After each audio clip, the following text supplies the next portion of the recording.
Pakistani universities have increased in number enormously.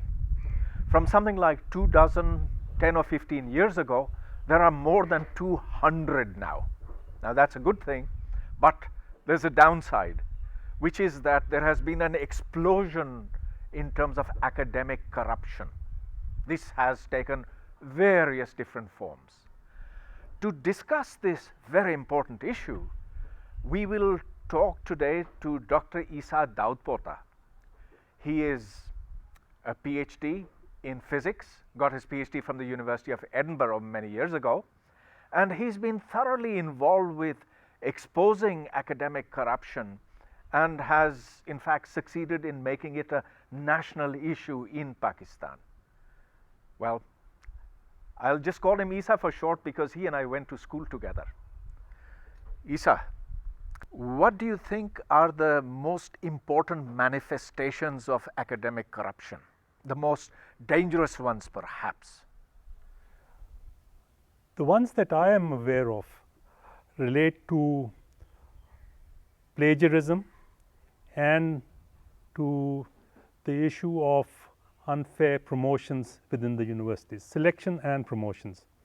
So it's principally the area of plagiarism that I have been looking at over the last 5 to 10 years. And what are the most egregious examples that you've uncovered or that you've seen? I think the most glaring examples are those of which involve parliamentarians rather than academics, because a large number of them have managed to get fake degrees, which was a requirement for getting into parliament.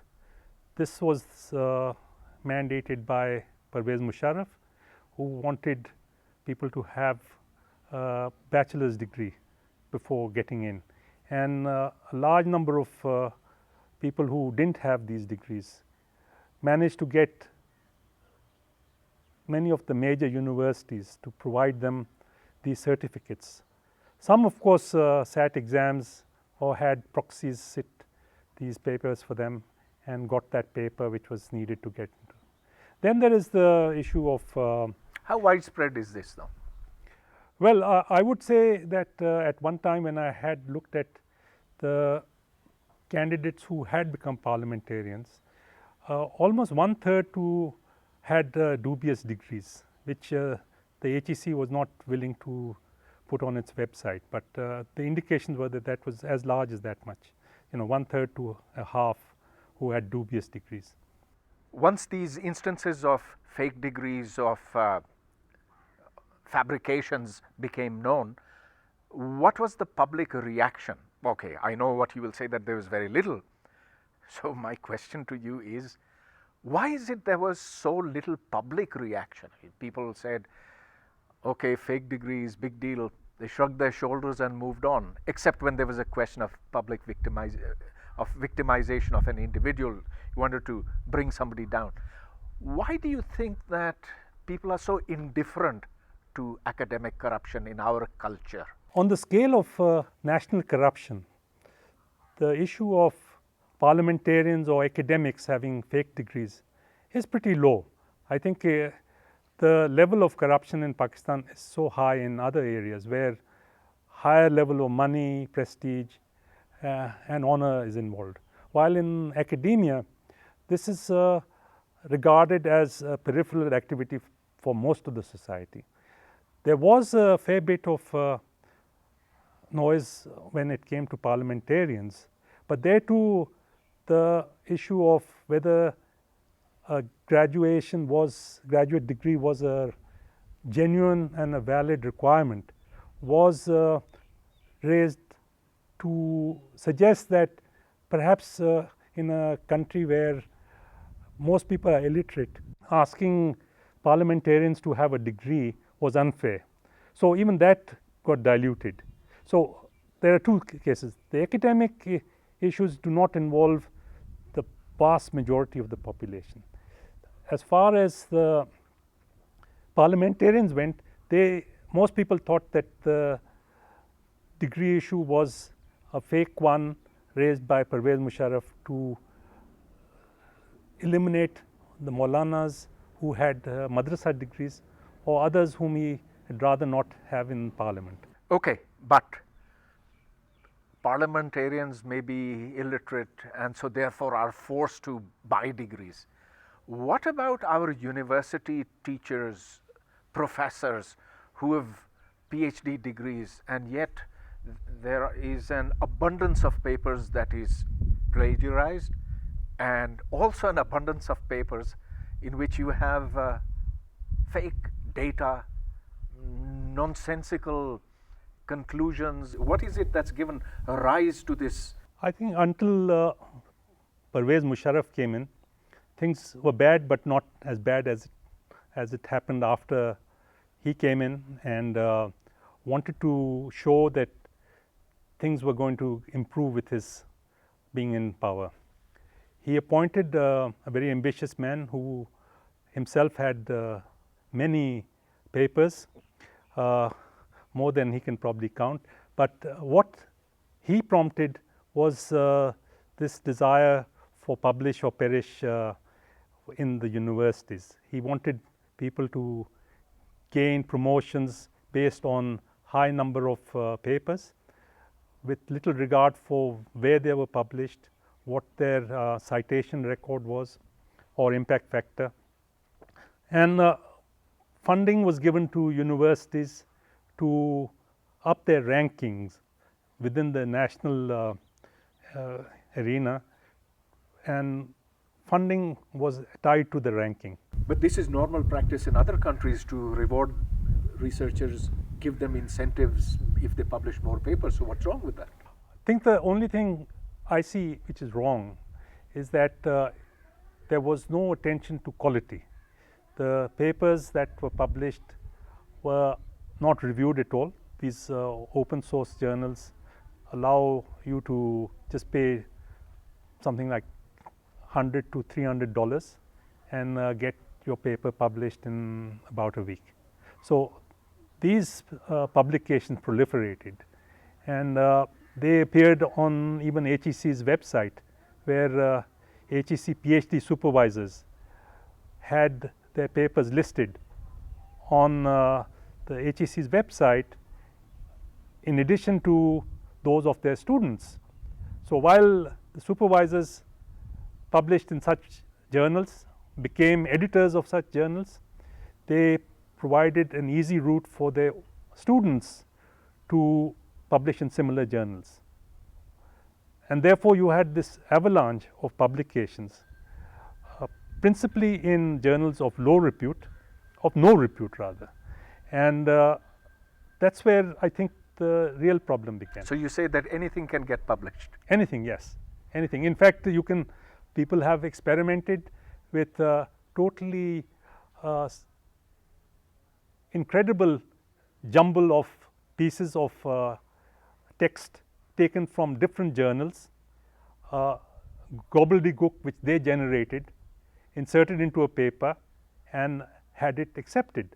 I know of a recent example where this was done, and it was accepted, and all the journal required was for the people who submitted to deposit $100 or so for it to be published. So this must be very demoralizing for the genuine researcher then. Yes, exactly. I had to inspect one such request for a promotion, wherein those who had genuine publications complained about another colleague who had published in a journal, which they tested through this method of presenting a fake paper and was accepted. So you have people who are getting a lot of heartburn, because there is of course competition when it comes to promotions, and people who have published in genuine journals feel that they are being wrongly done by. Still, in principle, it's a good idea that good researchers should be rewarded, that there will be a mechanism which can tell the difference between good and bad academics, and therefore a system of reward exists in parts of the world. I believe China, for example, gives financial incentives to professors who publish in journals like Nature. So how does one go about creating a level playing field? Well, we know the good journals. There are lists of journals with impact factors. The HEC itself is unwilling to hold back or reprimand or remove academics who have become participants in this exercise of bogus journals. Let me tell you how it starts. A journal writes to an academic in Pakistan and asks the person to become an editor of that journal. This person has never heard of this kind of an honor and readily accepts it. He realizes that maybe his friends are also doing that, and this would be a good way of getting his students to publish in this journal or journals in which his friends are also editors. So how do you know when a journal is a fly-by-night operation? Okay, there are people who've been following these journals because even in the West there are people who have benefited from publishing in bogus journals. So there is an interest in the academia, within information scientists, to track some of these journals. There are now lists on the net. These are genuine lists of publishers who have hundreds of journals under their banner, largely publishing bogus journals, and so those are well known. Unfortunately, majority of our academics who go for the quick publication route have been submitting articles to such journals and getting them published. There are of course national journals which are bogus. They principally come from our own universities. The history of those is dire, because what has happened is that even from the 70s, universities set up journals to allow their own faculty members to get quick publications. There were cases where the journals didn't have money to print the journals, and potential authors paid money to the editor to get publication out so that they could get promotion based on publication in their home journals. So there are three tiers. You have national journals principally originating from our universities. There are national open access journals such as the ones that are pushed out by people in Faisalabad, and then there are international journals, India, whatever, Europe, all over. Yes, but sometimes it is even possible to publish a paper in a good journal, but that paper contains essentially trivia or is taken from an author's previous publication, and so the ways towards academic dishonesty are so very many.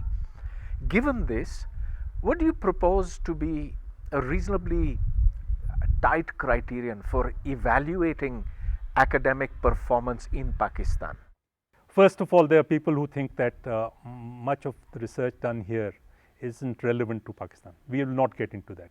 We will principally talk about whether a piece of work is of academic merit internationally. If that is the case, then the criteria is well known. You have to have ideally publication in journals which have an impact factor. That's questionable, but the more important thing is that whether what you publish is of value to other researchers. One of your discoveries was a Pakistani mathematician who seemed to be extraordinarily productive. You called him somewhat pejoratively the Euler of Pakistan. How did you come across him? It's important to know the level of productivity of this man.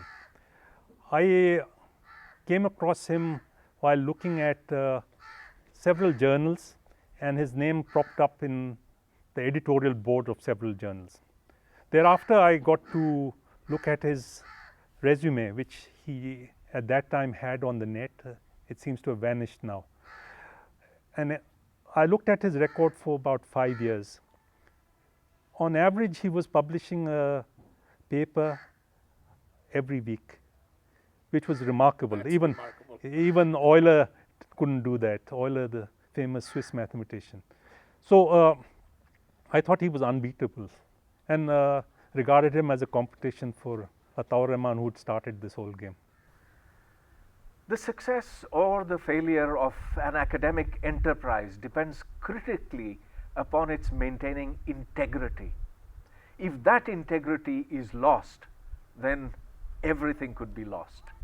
What we've heard today from Dr. Isa Daudpota is not very heartening, but I think we should take it as a warning that unless we improve the integrity of our system, make it honest, that we will not be getting anywhere.